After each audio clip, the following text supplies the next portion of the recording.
Марина Арская. Вопрос ко всем, кто разбирается в подрамниках. Где покупать их? Она должна быть просушена. Марина пишет, и толщина не 16, а 18 миллиметров. Где их покупать? Древесина, да, должна быть сухая, естественно. Ну, там и покупать. В магазинах художнических или у столяров, плотников, которые гарантируют сушку. Но если небольшой формат, ничего страшного, даже если она еще не очень высохла. Очень просто проверить, сухая древесина или нет. Ну, значит, не сухая, мокрая, она тяжелая. Сухая, легкая, легкие подрамники. Сейчас очень много предложений в Телеграме, ВКонтакте, прям целые, не знаю, группы. Оксана Залка или Зайка. Да, всегда закрашиваю бока. Когда пишу, просто дальше в бок продолжаю. Так тоже хорошо смотрится без рамки. Ну, а что ж не продолжать? Можно и продолжать, и закрашивать. Если без не заморачиваться рамой, так закрасил бок и повесил. Все равно тот, кто, покупатель, коллекционер, он же живопись покупает, он свою там нарядит. Какая ему нужна рамка, он найдет. С другой стороны, даже чипсы покупаются, если хорошая упаковка. А мне один рассказывал бизнесмен, такой анализ интересный, что вот мы же знаем, что на полках в магазине, да, соки продаются. И, например, там грушевый, несколько штук. Так они продаются хуже, нежели по одной стоит грушевый, вишневый и так далее, гранатовый. Вот когда много, их глаза разбегаются, человек теряется и не может выбрать. Опять Оксана, что мы отражаем, то и получаем. Если думаете, никто не купит и коллекционеров нету, так и получаете. Всю жизнь даже в 90 рисовала. Ничего себе. Один сделала вывод: писать только то, что хочу. Не для других, а для себя. И будет у вас счастье. Больше хотите продать, точно не продадите. Закон Вселенной. Отпустите. И творите, и все вокруг станет для вас. Заказы не беру. Делаю только то, что хочу. Сейчас вообще на детские картинки перешла. Но иногда сносит. И пишу норм работу. Жизнь супер. И коллекционеров много. Я их не ищу, они сами меня находят. Но вот видите, вот это отпускание, то, о чем я часто говорю, что главное, когда ты для себя пишешь, ты просто в счастье пребываешь от самого процесса работы, живописи. И все остальное потом сложится, не сложится. От нас мало что зависит. Это другая область — продавать работу. Но кто-то объединяет, у кого-то получается. Фактически сейчас, представляете, если бы жил там, я не знаю, Репин в наше время, в Рубель, да, в эпоху интернета. Ну, представляете? Первый блогер был бы на деревне. Все картинки постил бы каждый день, и все. Опять набор каких-то странных букв вместо имени. Слава, я очень часто смещив краски на холсте. Получаются очень интересные чистые цвета. Вы не пробовали так делать? Насколько это оправдано? Оправдано, конечно.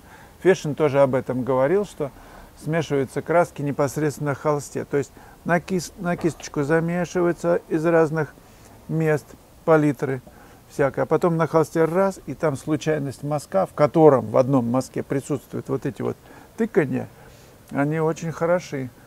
Ну, так что 100 лет этому, значит, приему, и я им тоже пользуюсь. Очень интересные эффекты получаются.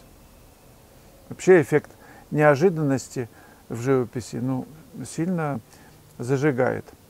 Некой случайность. Если ты видишь то, что тебе нужно в тоне и примерно в цвете, то вот эта вот примерность создает из разных уголков палитры. Ты раз и бух. Вот попробуйте, если кто-то еще не пробовал.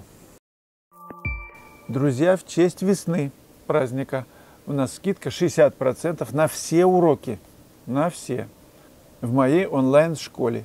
Скидка есть, она появляется, на сайте написано, После того, как вы нажали кнопку «Купить», в корзине уже там зачеркнута прежняя цена и новая, значит, отображается. Няшка. Здравствуйте, здрасте. Хотел поинтересоваться у вас, а каким материалом вы уточняете силуэт после первого общего силуэта акварелью? Ну, разными материалами. Можно кисточкой. Я по-разному, действительно. Кисточкой тоненькой, той же акварелью. Пастелью можно. Акварельными карандашами. Я всеми вариантами пробуюсь в зависимости от ощущения. И уже совсем скоро я представлю вам проект, о котором говорил недавно, детский портрет. В нем будет 6 или 7 уроков, он будет очень полезный. Я пишу детские портреты акварелью. Вы это скоро увидите у меня на сайте. Я сообщу буквально вот на днях. Оксана, как по мне, закрашенные бока удешевляют работу, так как появляется какая-то декоративность. Может быть, ну вот татуировка, например, на теле. Тело человека совершенно. Раз кто-то еще на боку у себя пишет какие-то надписи, указатели такие, ну, на что надо обратить внимание, особенное, считая, что тело от этого выиграет. То есть будет, как я понимаю, большая значимость, информативность, красота, конечно, увеличится. Наивно, по-моему. Ну, пусть будет, если кому-то это нравится. Почему нет? Ну, кто-то залезает с татуировками даже на лицо. Вообще. Ну и не только, ой, даже лучше не говорить, куда только они, эти татуировки, не залезают. Наверное, это еще идет от древних людей, от наскальной живописи. Ну и бока, да, тут тоже на картинах. Ну а почему бы их не татуировать? Кстати, интересная идея. Может, такую графику там развести? Бока будут дороже выглядеть, чем живопись. Да, я уверен. Можно бриллианты понасобачить, понавтыкать. Представляете, какая будет ценность? Еще, Наталья, извините, у меня еще один вопрос. Куда можно прислать работу на разбор? Помимо Телеграма и ВКонтакте. Я не зарегистрирован. Ну, на WhatsApp, на почту. Почему нет? На сайте есть такая услуга. Она платная. Друзья, я активно набираю группы на мои мастер-классы, живые, информации на сайте. С 9 по 13 апреля мы поедем в Плес. С 1 мая по 5 мая будет класс на озере Гарда. Будут новые и очень интересные локации. Приезжайте. С 7 по 11 мая я жду вас в Риме. Мы будем рисовать водными красками. Я буду писать акварелью, темперой.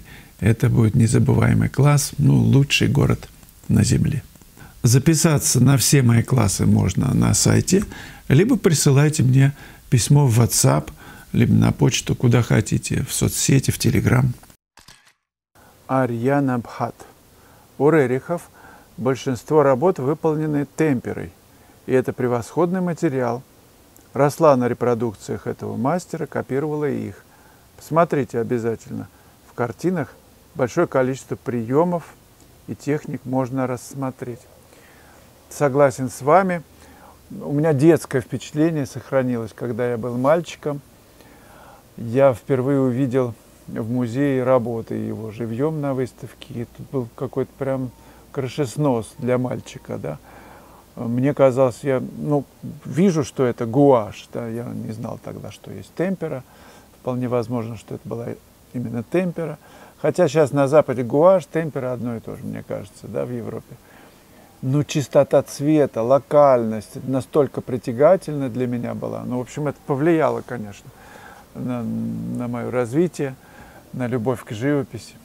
И загадка, тайна в каждой работе так сильно увлекала, и возникло желание в какой-то момент разбираться с тем, что называется жизнь, для чего я есть, что такое вообще я вот это вот такое, что это вообще, почему оно исчезает, это, что я, кожа с костями или что-то еще, откуда приходят мысли, почему 5 пальцев. Ну, в общем, вопросов было много.